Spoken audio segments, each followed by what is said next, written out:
बदलते हुए संदर्भों के बीच। मम्मी, आपने ऐसा क्यों किया? अचानक मैं चौंक उठी। पलट कर देखा, आंखों में घृणा लिए वहाँ खड़ा था लंबा छरहरा 20-22 वर्षों का मेरा अपना ही जाया, जिसे आज तक भी मैं एक दूध पीता बच्चा समझती रही थी। कैसा? क्या किया मैंने? ये प्रतिप्रश्न मेरे होठों पर से फिसल पड़े थे, शायद क्योंकि उसके उत्तर की अनुगूंज कमरे में अभी तक भरी हुई थी। पिताजी को आपने क्यों छोड़ा? और इससे पहले कि मैं कुछ कहती, वह तीर की सी तेजी से जा चुका था, दूर, शायद जंग लगे ताले को खोलने। महर्षि को, उसके पिता को मैंने क्यों छोड़ा? क्या इसे एक लाइन में बताया जा सकता है? उस जंग लगे ताले के खुल जाने से एक बहुत पुरानी बास आ रही है, घुटन भरी, जबकि उसे सुंदर, खुशबूदार होना चाहिए था। तब मेरी उम्र 20-22 बरस की थी।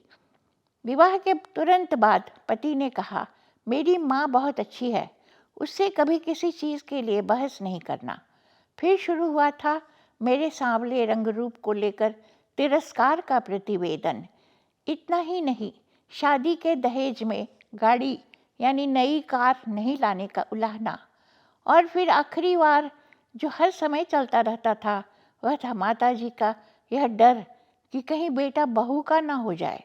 वे हरदम महर्षि का ध्यान इन्हीं सब बातों में लगाए रखती थीं कि देखो ना, जरा भी सलीका नहीं है साड़ी पहनने का, बाल झाड़ने का। अन्न के एक एक ग्रास के साथ उसे पीना पड़ता था अपमान का जहर। और लोग भी थे वहाँ उस घर में, जेठ जेठानी देवर, लेकिन कोई नहीं आता था उसकी तरफ से एक शब्द भी बोलने, बल्कि दबी ढकी जुबान में उसे पागल कहा जाता था। उन दिनों अपमान भरे व्यवहार को सहते सहते वह इतनी थक चुकी थी कि जी चाहता आत्महत्या कर ले। लेकिन फिर मुन्ना, उसका क्या होगा? ये लोग उसे भी पंगु, व्यक्तित्वहीन बना देंगे उसके पिता की तरह। नहीं नहीं, उसे तो जीना ही होगा मुन्ने के लिए। उन्हीं दिनों मिले थे राजीव, जाने कब, कहाँ और कैसे, याद करने से भी याद नहीं आता। उनकी सबल बाहों का आश्रय पाकर उसका भीरू और दब्बू मन दूर कहीं जाकर मुंह छुपा चुका था। उसके अंदर सारे संसार से टक्कर लेने की शक्ति आ गई थी। बस एक दिन अतीत को दिल्ली की खंडहर नुमा बस्ती में दफन करके राजीव उसे और मुन्ने को शिमला ले आए। मुन्ना तब 2.5-3 साल का था। शिमले की खुशबू भरी हवाओं में आकर मैं सब कुछ भूल गई थी। राजीव अकेले ही कोर्ट कचहरी का मामला सुलझाते रहे थे जा जाकर, मुझ तक कोई आँच नहीं आने दी। मुन्ने को हमने 2-4 साल के बाद हॉस्टल में डाल दिया था ताकि उसकी प्रतिभा का चहुमुखी विकास हो सके। उसके छुट्टी में घर आने पर जैसे बाहर आ जाती थी।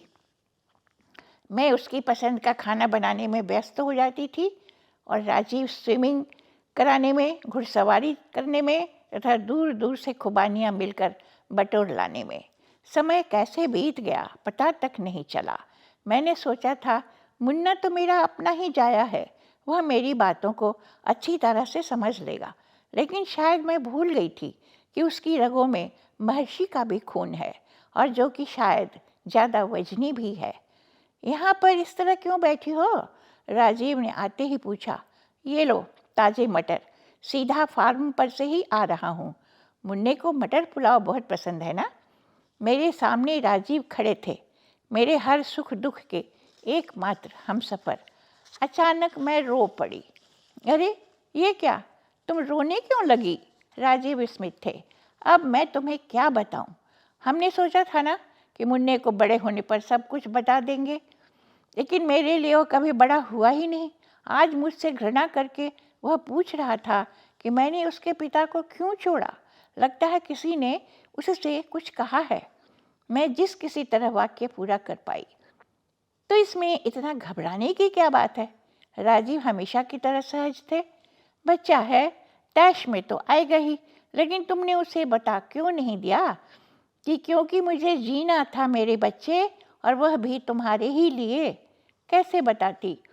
वह पल भर के लिए भी रुका कहाँ? मैंने राजीव की तरफ देखकर पूछा, मुन्ना मुझे माफ़ तो कर देगा ना? राजीव मुस्कुराए, एक गहन गंभीर मुस्कुराहट। रचना, सबसे पहले तो मैं यह जानना चाहूँगा कि माफ़ी का ख्याल भी तुम्हारे मन में क्यों आया? क्या तुम सोचती हो कि यदि घुटन भरी जिंदगी में रहती रहती तुम दम तोड़ देती तो मुन्ना तुम्हें देवी मानकर पूजता? लेकिन राजीव, उसका भविष्य मेरे अतीत से जुड़ा हुआ है, मैंने कहा। तुम यह सोच रही हो रचना कि तुम्हें लेकर अपनी मम्मी के कारण आज उसे सिर उठाकर चलने में परेशानी हो रही है? राजीव सोचते रहे, फिर कहा, तुम चिंता मत करो, मुन्ने से बातें मैं करूँगा।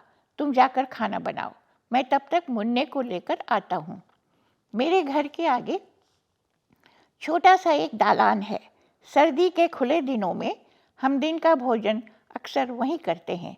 ऊपर की खिड़की से मुन्ने को राजीव के साथ आता देखकर मैं टेबल वहीं खींच लाई। जीना पाप नहीं है मुन्ना, राजीव उससे कहते हुए आ रहे थे। जीवन के प्रति आस्था को पुनः स्थापित करने वाले पापी नहीं होते, बल्कि पापी होते हैं वे लोग जो दूसरों के जीवन को अपने कदमों के तले रौंद कर उसके मलबे के ढेर पर अपनी महत्वाकांक्षाओं के महल बना लेते हैं। Yes, you are right, Munna कह रहा था। सड़ी गली मान्यताओं को तोड़ने के लिए किसी न किसी को तो आगे आना ही होगा ना। मुन्ने की बात ने मेरे मन पर से वजनी पत्थर को हटा दिया था। अब मुझे कुछ नहीं कहना था। झंझावात ऊपर ऊपर से निकल गया था, जीवन की लताओं बेलों को वैसे ही मुस्कुराता छोड़कर। यह थी कहानी बदलते हुए संदर्भों के बीच।